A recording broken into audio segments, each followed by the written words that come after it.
Iar experiența mea de pizzer mă va ajuta să fac chiar mai mult. O voi tra, o la mie abia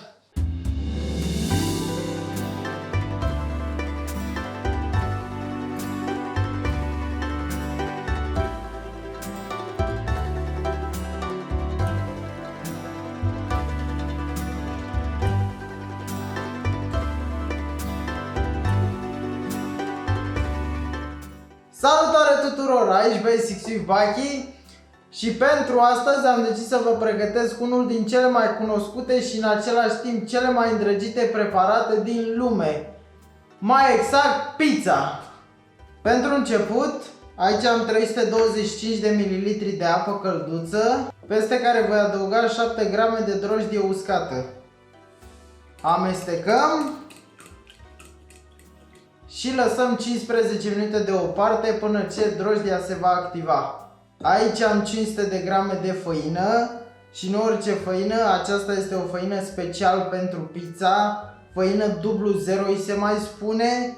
Aceasta este o făină mult mai bogată în gluten, care îi va da aluatului acea elasticitate. Adăugăm un praf de sare peste, cele 325 de ml de apă împreună cu drojdia.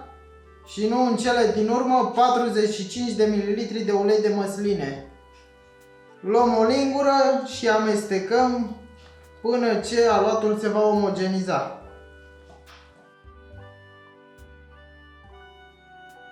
Odată ce aluatul începe să se lege, îl vom transfera pe masa de lucru.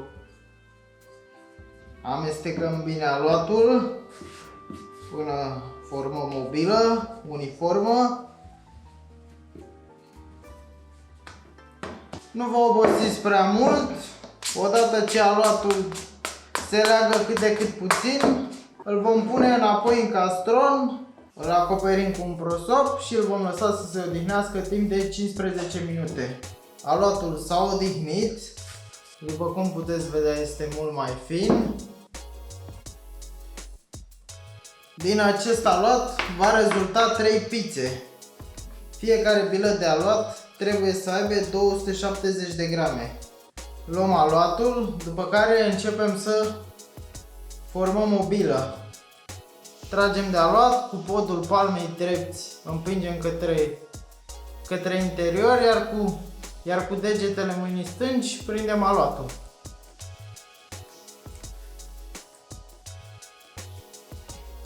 Sau, foarte simplu, putem să rulăm aluatul de-a lungul mesei.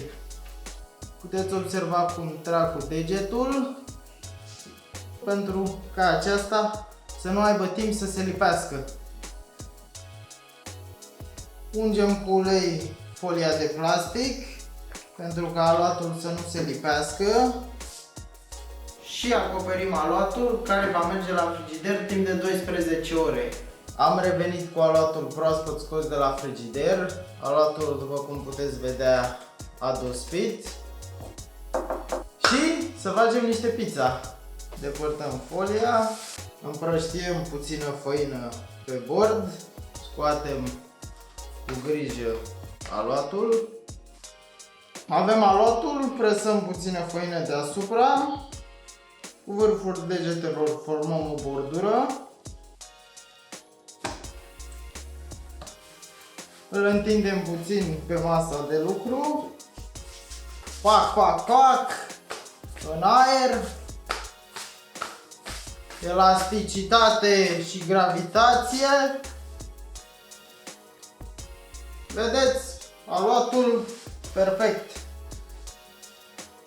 Bogat în gluten. Aici am tava cu porul, puțin griș pentru un blat cât mai crocant. Pop cu el. Puțin sos de roșii, făcut de menționat că este făcut de draga mea mamă. Luăm lingura, iar ușor, foarte ușor, plecăm din centru către exterior. Întindem până aproape de bordură.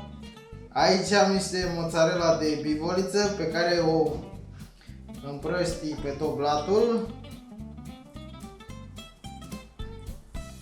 Și la final rupem câteva frunze de busuioc chiar deasupra.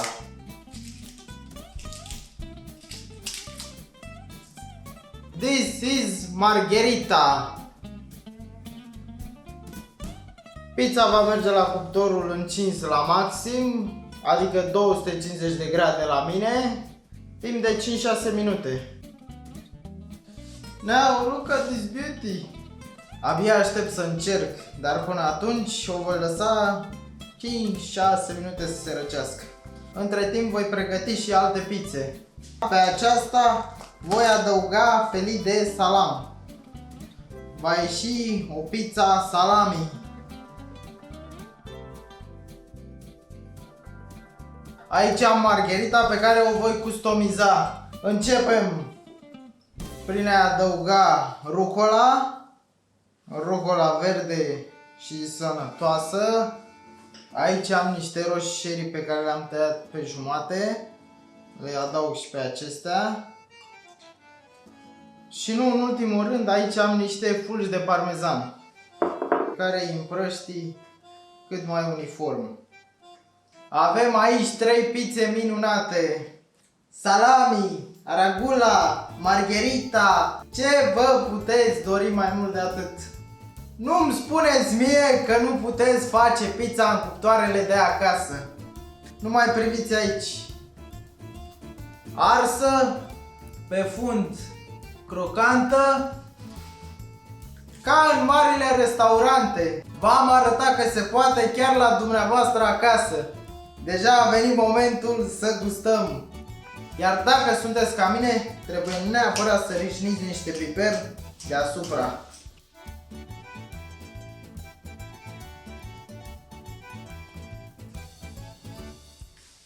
The moment of truth. Blatul este pufos, dar în același timp crocant de la grișul de dedesubt. Of, era să uit de uleiul de măsline. Picurăm pe deasupra pizzelor, a tuturor pizzelor. Iar deasupra celei cu salam puteți adăuga puțin oregano. Cea cu salam merge incredibil cu oregano. Vă voi arăta cum se mănâncă mai exact margherita. Îndoim marginile, colțul vine aici și apoi cea mai simplă, dar în același timp cea mai gustoasă. Să o încercăm și pe cea cu salam, la fel.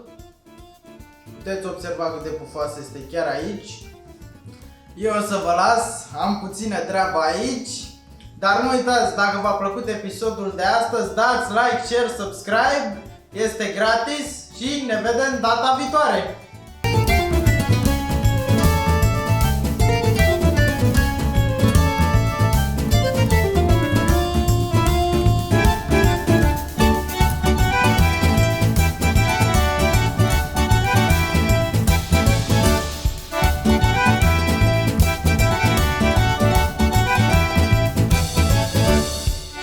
This is the real pizza. Revin!